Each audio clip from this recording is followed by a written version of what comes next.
Wouldn't it be awesome if everyone at work was amazing and you didn't have to deal with those people who make your job way harder than it actually needs to be? And you know who I'm talking about. They're the ones that don't respond to your emails. They argue with any suggestions you're trying to make. They're checking up on work that you are perfectly capable of handling on your own.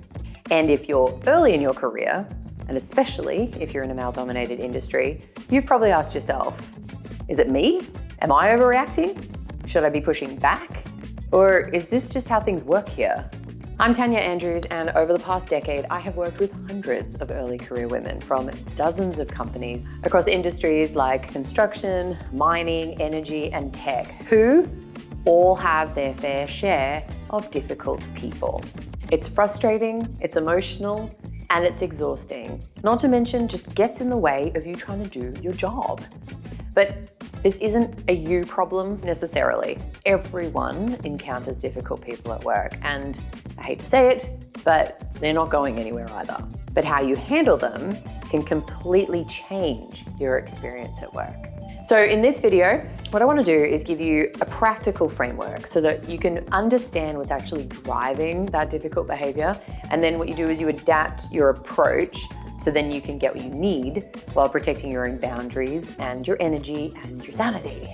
And it's really important that you build the skills to be able to do this, because then you're going to maintain your confidence at work. You will build out stronger collaborations. It helps your credibility, and really you're setting yourself up to avoid damaging any key relationships that might actually influence your career later down the track. But before we dive into the strategies, I want to acknowledge the complexities here, because this isn't black and white, especially if you're an early career woman in a male-dominated industry. You're still building your reputation at this point, so you're going to be hyper aware of being seen as being challenging or dramatic. You also might not have mentors or allies in place yet that could help you read the room or validate your experiences.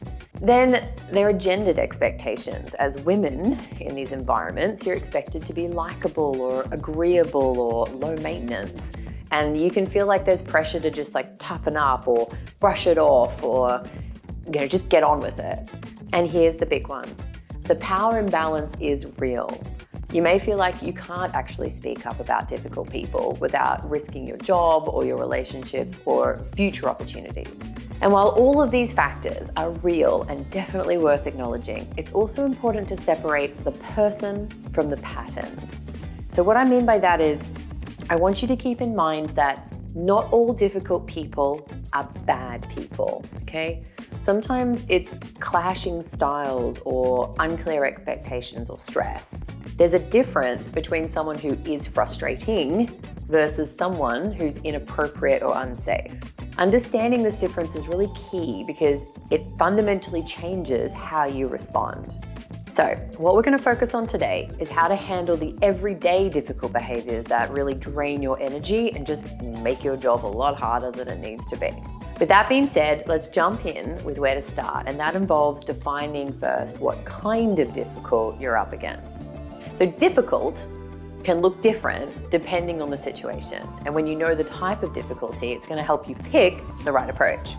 So for example, are you dealing with someone who is inaccessible? They're not responding, they're vague, they're hard to pin down. Maybe it's someone who's argumentative. They push back on everything. They seem to debate you on every point. Maybe it's someone who's micromanaging. They're constantly checking and controlling all the little details. Or is it someone who is just downright disrespectful? They're interrupting conversations. They're talking over you. They're undermining you in front of others. Maybe it's someone who's unreliable. They're missing deadlines. They don't follow through when they say they will. While each of these require a different strategy, which we're going to go into, they all start with the same foundation. So when you're dealing with any of these types of difficult people, there's 3 core mindset and strategy shifts that are going to work regardless of the type of person, okay? So the first one, ask yourself, what do they actually want? If you can figure out clarifying their end goal, sometimes the difficulty is actually just stemming from poor communication on their part usually. And once you understand what they're really trying to achieve, everything actually becomes clearer, and then you can shape your message accordingly and you start to see that difficult behavior diffuse.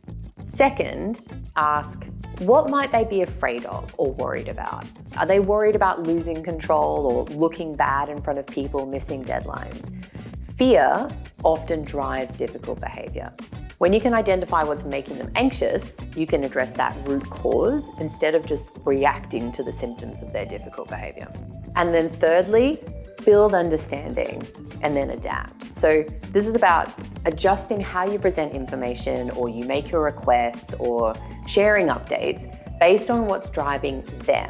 Now, it's not about changing who you are. It's about communicating in a way that works for both of you. Now, let me walk you through how this looks in practice for each of our different types. I'm going to start with dealing with someone inaccessible. So what do they actually want?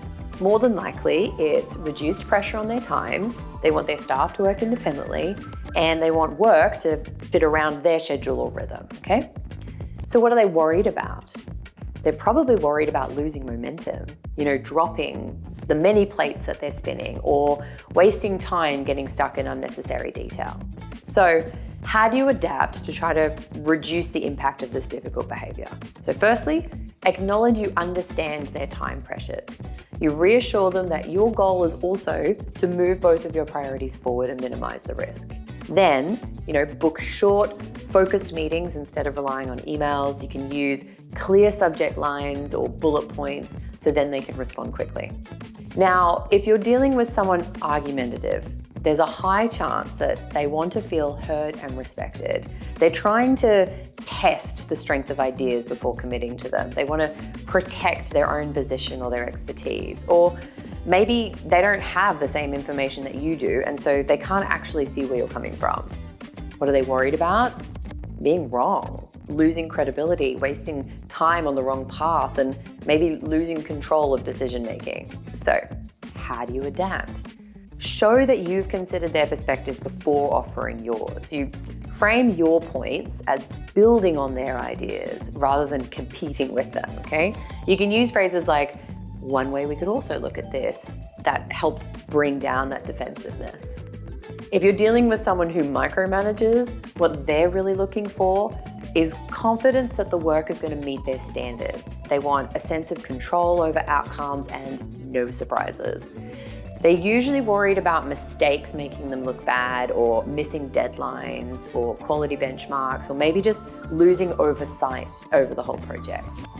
So to adapt, you need to acknowledge that need for detail and quality. You preempt with proactive updates before they chase you. Ask for clarity on priorities so you can focus on what matters to them first, and then share your progress in a way that gives them confidence without having to do those constant check-ins. If you're dealing with someone disrespectful, remember, first things first, you have every right to hold your boundaries, and you are never obligated to engage with behavior that crosses the line. Disrespect goes beyond being unavailable or unreliable. And in male-dominated spaces, especially for young women, it can chip away at that psychological safety, your dignity, and your credibility. If someone talks over you, belittles you, undermines you, you are well within your rights to walk away, call it out, bring in support, whatever protects you. Often, people who are acting in this way want to feel in control of the conversation or the space. They want to assert their authority, push their own agenda. Essentially, they're worried about being challenged or undermined, losing face in front of others, and maybe not being seen as the expert. So, how do you adapt in the moment? Stay calm. Calmly hold your ground without escalating. You use clear, assertive phrases like, I wasn't finished speaking, please let me finish my point. And you follow up those important contributions in writing so you make sure everything's documented. And lastly, if you're dealing with someone unreliable, it's likely they're trying to appear capable without being tied down to commitments. They're leaning a little too hard into flexibility and freedom in how they work, and they usually err on the side of preferring minimal accountability. They're worried about overcommitment, being blamed for delays or mistakes, and losing autonomy. So the best way to adapt to someone unreliable is really use writing. You want to confirm agreements in writing, break tasks into smaller, trackable steps so your progress is visible. Build in buffer time so you're not left exposed to their delays. And have some backup options ready so you can actually keep moving even if they drop the ball. The key takeaway here is that you're really going to benefit from tailoring your approach to the type of difficult you're dealing with. Start by understanding what they want, really look at what they're worried about, what they fear, and then that gives you the insight you need to work with them instead of up against them all the time. You can shape your communication so it works for both of you without sacrificing your boundaries, which is really important here. Remember, this isn't about becoming a people pleaser, and it's not about accepting bad behavior. It's about being strategic and protecting your energy while still getting things done. I've left a summary sheet that breaks down each of these strategies with specific examples in the description below. So this week, I want you to notice which type of difficult person you're dealing with the most. Try one targeted approach and see what happens. You've got this.